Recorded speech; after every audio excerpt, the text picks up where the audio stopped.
সুপ্রিয় শিক্ষার্থী বন্ধুরা, আমরা মডেল কোশ্চেন 37 এর আইটেম 6 এ চলে এসেছি। আজকে আমরা আইটেম 6 এবং 7 সমাধান করার চেষ্টা করব।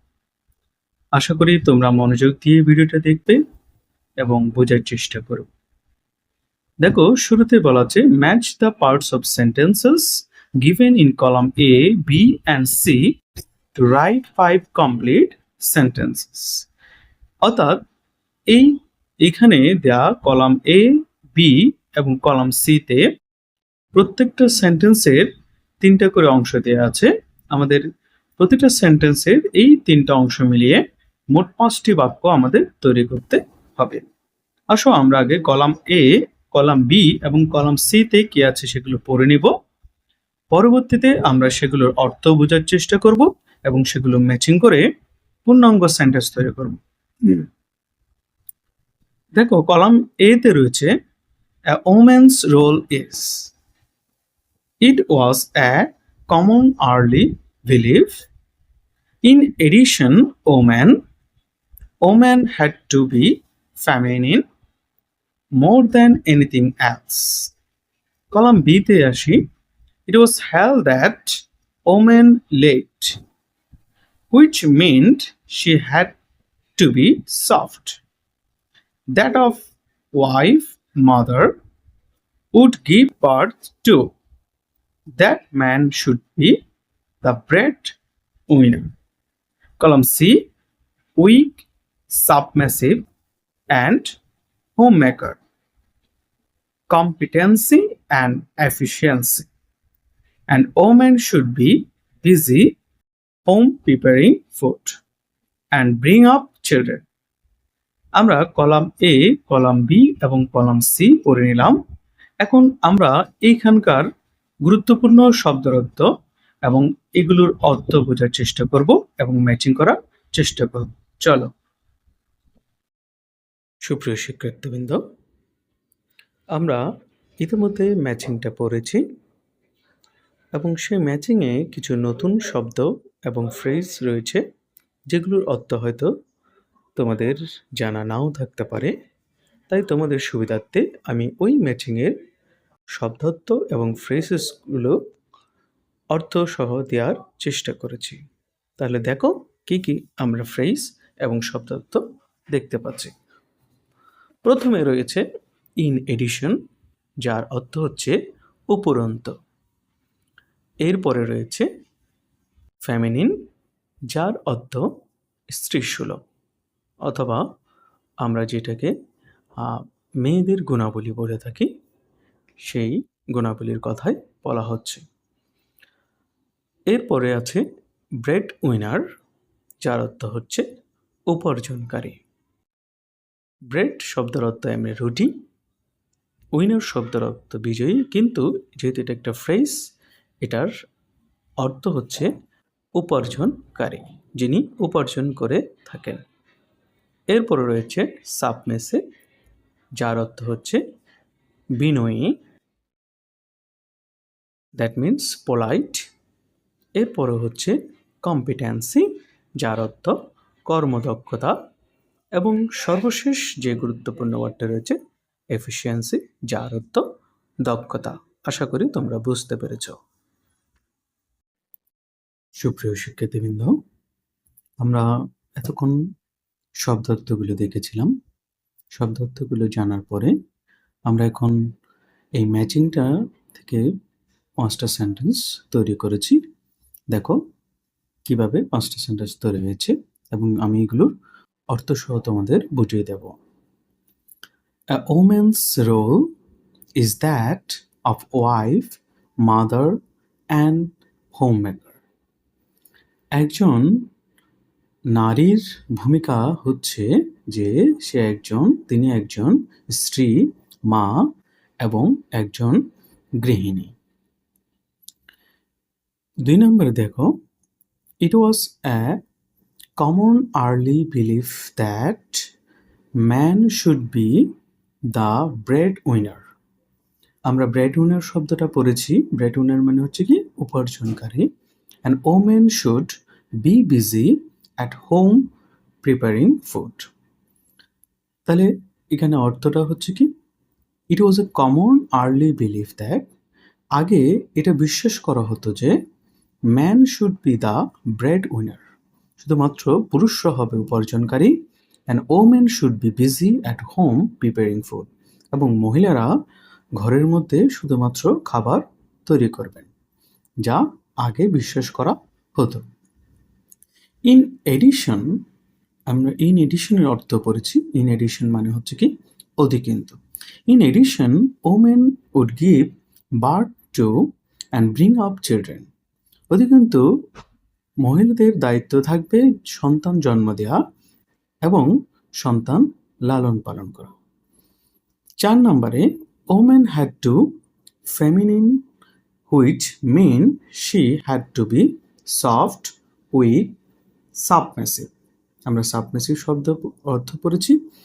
Women had to be feminine, নারীদেরকে কে হতে হবে, নারী সুলভ হতে হবে। হুইচ মিন, যেটার অর্থ ছিল যে সে had to be soft, weak, submissive, তাকে হতে হবে কোমল, দুর্বল এবং নমনীয়। 5 নম্বরে আমরা দেখতে পাচ্ছি, more than anything else it was held that women lacked competency and efficiency. তাহলে এটার অর্থ কি দাঁড়ায়, more than anything else it was held that women lack competency and efficiency. আমরা কম্পিটেন্সি এবং এফিসিয়েন্সির অর্থ পড়েছি। অর্থাৎ তখন মনে করা হতো মেয়েদের মধ্যে দক্ষতা পরিমাণ কম এবং তারা সেই কাজে পারদর্শী নয়, তাদের মধ্যে সেই এফিসিয়েন্সি নেই, যার কারণে তাদেরকে কী করা হতো, ঘরের মধ্যে বন্দি করে রাখা হতো। তাহলে এই হচ্ছে 5টা সেন্টেন্স যেগুলো আমরা অর্থসহ পড়ার চেষ্টা করেছি। আশা করি তোমরা বুঝেছ। তোমরা উত্তরগুলো নোট করে নেবে এবং পরবর্তী ক্লাসে এগুলো সম্পর্কে যদি কোনো প্রশ্ন থাকে পরবর্তী ক্লাসে অবশ্যই প্রশ্ন করবে, কমেন্ট সেকশনে প্রশ্ন করবে। সুপ্রিয় শিক্ষার্থীবৃন্দ, এখন আমরা মডেল কোশ্চেন 35-এর আইটেম 7 নিয়ে আলোচনা করব। আইটেম 7 হচ্ছে রিয়ারেন্স, যেখানে আমাদের একটা স্টোরি এলোমেলোভাবে দেওয়া থাকে, আমাদের গল্পটাকে সাজিয়ে নিতে হয়। তাহলে আমরা আগে সেন্টেন্সগুলো পড়ে অর্থ বোঝার চেষ্টা করব, এরপর আমরা গল্পটাকে সাজাবো। দেখো তাহলে কি বলছে। He had ammunition business at Leningrad, তার ছিল বারুদের ব্যবসা লিনগার্ডে, লিনগার্ডে তার বারুদের ব্যবসা ছিল। He undertook a plan to give an award for encouraging the creative work, তিনি একটি পরিকল্পনা করেছিলেন একটি পুরস্কার দেওয়ার for encouraging the creative work, অর্থাৎ সৃষ্টিশীল যেসব কাজ রয়েছে সেগুলোকে উৎসাহিত করার জন্য তিনি একটি পুরস্কারের দেওয়ার পরিকল্পনা করেছিলেন। Doctor Alfred Nobel was born on 21st October 1833 at Stockholm, Sweden. Doctor Alfred Nobel 21 October 1833 খ্রিস্টাব্দে সুইডেনের স্টকহোমে জন্মগ্রহণ করেছিলেন। তার মানে আমরা দেখতে পাচ্ছি এই যে গল্পটা, এটা হচ্ছে আলফ্রেড নোবেলকে নিয়ে, যিনি নোবেল পুরস্কার শুরু করেছিলেন দেয়া, তাকে নিয়ে আজকের এই reference. He earned a lot of money from his dynamite business. তিনি প্রচুর টাকা ইনকাম করেছিলেন তার ডাইনামাইট ব্যবসা থেকে। He was an engineer, তিনি একজন ইঞ্জিনিয়ার ছিলেন। His father, Emmanuel Nobel, was an architect and researcher. তার বাবা এমানুয়েল নোবেল ছিলেন একজন স্থপতি এবং তিনি একজন গবেষক। In 1850, Alfred joined his father's company. 1850 সালে আলফ্রেড তার বাবার কোম্পানিতে যোগদান করেছিলেন। After some years, Alfred Nobel invented dynamite. এর কিছু বছর পরেই আলফ্রেড নোবেল ডায়নামাইট আবিষ্কার করেছিলেন। তাহলে এই আমরা অর্থগুলো পড়ে নিলাম। এখন আমরা সেই অর্থগুলো অনুসারে আমরা গল্পটাকে সাজিয়ে নেব। চলো। সুপ্রিয় শিক্ষার্থীবৃন্দ, আমরা রেয়ারেন্সটার বাংলা অর্থ পড়েছি। এখন আমরা সেই রেয়ারেন্সটার গল্প আকারে সাজাবো। তোমরা দেখতে পাচ্ছ ইতিমধ্যে আমি এটাকে তোমাদের সামনে গল্প আকারে সাজিয়ে লিখেছি। চলো আমরা সেটা পড়ি। প্রথমেই রয়েছে দেখো, doctor Alfred Nobel was born on 21st October 1833 at Stockholm, Sweden. অর্থাৎ যেহেতু এই রেয়ারেন্সটা আলফ্রেড নোবেলকে নিয়ে, অবশ্যই এই রেয়ারেন্সের শুরুতেই তার সম্পর্কে থাকবে। তো বলা হচ্ছে কি, ডক্টর আলফ্রেড নোবেল 1833 সালে সুইডেনের স্টকহোমে 21 অক্টোবর জন্মগ্রহণ করেছিলেন। হি ওয়াজ অ্যান ইঞ্জিনিয়ার। এরপরে তার পেশাগত জীবন সম্পর্কে যে তথ্য দেওয়া আছে সেই তথ্যটা আসবে। তিনি ছিলেন একজন প্রকৌশলী, এবং এরপরে আসবে তার বাবা মা সম্পর্কে দেওয়া তথ্য। দেখো কে আছে। His father Emmanuel Nobel was an architect and researcher. তার বাবা এমানুয়েল নোবেল ছিলেন একজন স্থপতি এবং একজন গবেষক। He had ammunition business at Leningrad. তার লিঙ্কার্টে একটি অ্যামিউনিশন বিজনেস ছিল। In 1850 Alfred join his father's company. 1850 সালে আলফ্রেড তার বাবার কোম্পানিতে যোগদান করেছিল। After some years Alfred Nobel invented dynamite. এর কিছু বছর পরেই আলফ্রেড নোবেল ডাইনামাইট আবিষ্কার করেছিলেন। He earned a lot of money from his dynamite business. তিনি তার ডাইনামাইট ব্যবসা থেকে অনেক টাকা ইনকাম করেছিলেন। He undertook a plan to give an award for encouraging the creative work.